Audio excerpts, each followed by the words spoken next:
I want you to outline for us, those of you that have lived under the CCP and communist rule in Beijing and in China, what are the parallels that you see in growing up there and what you've experienced with your families? What are the parallels you see between the CCP, that government, and what went down on Tuesday night against President Trump and 18 of his allies? Yeah, thank you for the question, John. Good morning. This is what happened in terms of Trump's indictment lately. Reminds me a lot of China and the CCP. The reason why I say that is it more and more looked to me, this is absurd to a level. And I think a lot of Americans will ask the same question. Really? This is the fourth indictment in a short span of 4.5 months. And those charges put together, Trump probably can rot in jail forever. It's like 100 years of imprisonment.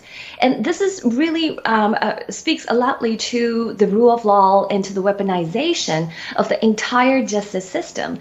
As we have observed, in Miles School's case, there's a concept we repeatedly mention. It's about the unrestricted warfare concept. In Miles' case, if I can take you back to 2017, where when Miles first started his whistleblowing activities in January that year, and within 150 days, he received about 10 lawsuits, complained against him in the court of New York, in state of New York.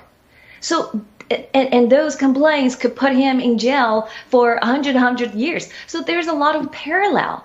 But I thought those things happened to Miles is because what has happened in China, because in China, we do not have a rule of law. We don't have judicial independence.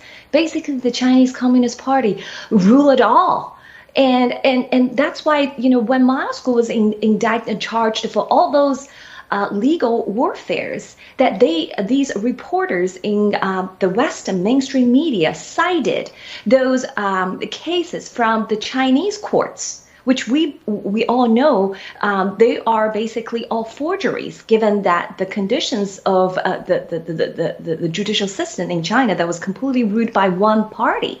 But that's why I'm appalling to see this happening here in the United States to a former president. That is unprecedented. In the 240 some years of United States history, this never happened until now. This makes me link all those things together. And on the other level, I see another parallel is because in this particular indictment, there are other 18 people are indicted with the former President Trump. And this has happened to our movement as well when Miles School had supporters came from all over the place. They're Chinese diasporas, they're CCP members within the Chinese Communist Party or Chinese people living in the mainland. We have a lot of supporters, but bad things came to us as well. We have fellow fighters are being charged for crimes they didn't do. This speaks loudly to, the American rule of law has been utilized by the Chinese Communist Party to come after us, which are the whistleblowing, telling the free world the crimes of the Chinese Communist Party. So in this level, I see another parallel because they're not only come after Trump, they're coming after his supporter. So this is going to send a really chilling messages to anybody out there, anybody for a fact that planning to run for president and to serve the people are going to facing possibly the same consequences. I'm thinking that's the message maybe they wanted to send to the people.